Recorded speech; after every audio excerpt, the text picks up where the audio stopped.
Aí o cara fala, não, mas eu fiz a legislação para compra de arma. Gente, compra de arma não é política de segurança pública. Eu sou a favor, repito, mas isso aí é uma questão, para mim, filosófica, tá? Não é...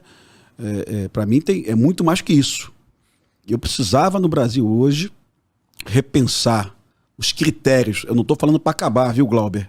É repensar os critérios para audiência de custódia, tá? Não estou falando acabar, tá? A gente lê aí em páginas policiais, não é fake news, o cara assaltando um banco e sendo liberado na audiência de custódia. Policial do BOP prendendo bandido com fuzil e o cara sendo liberado na audiência de custódia. Teve um caso em São Paulo que os policiais da Rocan, eles vão abordar o camarada. Aí, no que eles estão descendo da moto, o cara já saca um revólver e tenta atirar nos policiais e não consegue. E isso a bodycam do policial tá gravando. Eu vi isso. Aí o policial troca, o cara consegue sanar a pane, o policial troca tiro com o camarada pula numa casa, sequestra uma mulher, faz ela de refém, troca tiro de novo com os policiais, é preso, sai falando que só não matou o policial porque a arma falhou e saiu na audiência de custódia, cara. Cara, ninguém acredita no que você tá falando e é verdade. Depois o Miqueias oferece, eu vi essa história, conversamos com policiais envolvidos, essa história é verdade. Nenhum lugar do planeta Terra esse cara seria liberado, mas no Brasil ele foi liberado. Conclusão que a gente chega. Pode trazer aqui os melhores policiais do mundo, o Miqueias, o nosso Fabrício, o Derrite, quem for, o Batista. Os melhores policiais do mundo sentam aqui. Os melhores policiais do mundo sentam aqui. Pode trazer esses caras aqui, esses caras não vão resolver, meu irmão. Porque os caras vão ficar soltos. Né? Eu falei do Peixe, preso pela Cora semana passada. Pela Cora e pelo 14º Batalhão, né? O cara foi preso 3 vezes. É a 3ª vez que a polícia do Rio prende ele. A polícia do Rio é muito boa, rapaz. É muito boa. Prendeu o cara 3 vezes. A justiça do Rio de Janeiro é uma merda. Libertou o cara 3 vezes. E não é nenhum desrespeito ao juiz específico, não. É tudo. A estrutura, tá? Eventualmente até uma omissão do colega do Ministério Público. E com certeza em razão da legislação, que permite esse tipo de... Talvez até uma falta de observação do CNJ, que não pune esses juízes, que não conversa com esses juízes, que não orienta. Miqueias e Glauber, a ação mais vergonhosa do Rio de Janeiro, na minha opinião, não foi um juiz, tá? Foi uma Câmara Criminal. Colocou os bandidos que invadiram o hotel lá em São Conrado em liberdade. Camarada, os caras invadiram o hotel. 12 bandidos. O Blas fez a negociação. O Blas, comandante do 6º Batalhão. Ivan Blas, né? Nosso amigo. Já falou com ele aqui? Já não? Caveira. Já falou com ele aqui? Não, ainda Por que tu não falou com ele, porra? Esperando o cara aceitar o convite. Deve estar proibido pela página, não deve ter, segundo a página oficial do BOP, ele não tem legitimidade porque ele já saiu do BOP. Então ele não pode falar sobre questões do BOP, né? Cada um tem a sua questão, né? E o canal espera o momento certo para receber. O Blas é o maior negociador do Brasil, o cara que mais negociou ocorrência com refém. O BOP é a unidade do Brasil. Eles falam lá, Miqueias, na página do BOP, só que a gente fala mal do BOP. O BOP é a unidade do mundo que mais libertou refém através da negociação. É a melhor unidade de negociação do mundo, é o BOP. E o Blas era o negociador-chefe da unidade. E o Blas entrou num hotel cheio de bandido armado de fuzil, refém pra cacete, e o Blas convenceu os caras a colocar a arma no chão. Eles se renderam, né? E o Blas pode e deve contar essa história. Essa história deve virar um case para o mundo todo, né? Mas o Blas está proibido porque semana passada o BOP disse que essas pessoas não podem falar, que elas não são legítimas para falar sobre BOP. De tanto que estão falando sobre isso, eu vou puxar essa temática já para a gente falar sobre esse ponto. Eu concluo então o seguinte, de tudo que vocês estão falando aqui. Desculpa, só, esses bandidos que o Blas prendeu, o Blas não, o BOP, né? Sim. No BOP não tem Blas, não tem... O BOP é o BOP.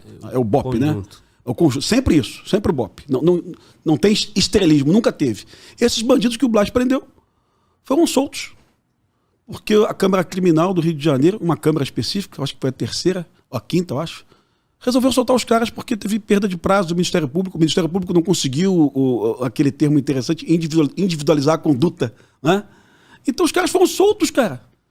E uma semana depois os caras participaram de uma guerra que colocou o Rio de Janeiro de joelho, cara, durante o Rock in Rio.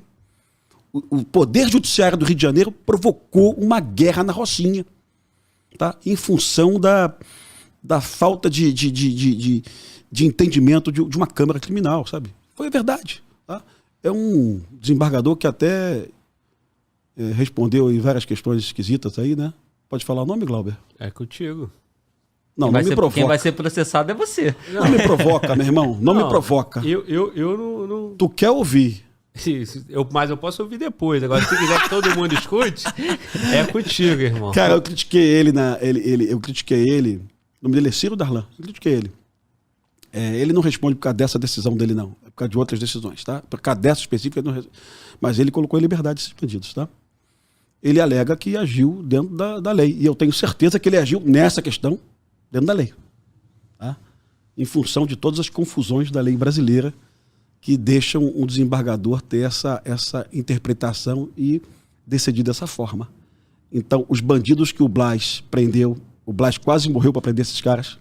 Esses caras tocaram um terror no Rio de Janeiro, balearam um policial, foram soltos por perda de prazo da individualização da conduta do Ministério Público. Né? Cara, meu irmão, não tem precedente no mundo. Eu juro por Deus que não tem, porque na época eu estava na RJTV e nós pesquisamos isso. Não tem precedente no mundo. E esses caras voltaram para a Rocinha e fizeram uma guerra na Rocinha durante o Rock in Rio e botaram o Rio de Janeiro de novo de joelho. Ou seja, a estrutura policial trabalhou, prendeu os bandidos e meses depois esses bandidos estavam nas ruas de novo, colocando a cidade de joelho. O que provoca isso, Glauber? Todos os cariocas querem ir embora daqui. Só você que volta para a cidade, né? Todo mundo que sai daqui quer ir embora. E eu fiz Tô fazendo um esforço danado para voltar, irmão. Tá. Mas olha só, irmão. Infelizmente, a gente acaba concluindo, e o canal sabe isso desde o início do canal, eu sempre priorizei a temática policial contada pelos policiais, né? Para que, a partir desse momento, quem assiste o canal Fala Globo Podcast vai ver a qualidade dos nossos policiais, o valor da polícia e a gente conseguir contaminar um pouco a cena. Agora, eu só consigo concluir que não adianta nada se quem faz a regra e quem diz o que pode e o que não pode são pessoas fora da polícia, estranha a polícia que não sabe nada de polícia. Sim. Né?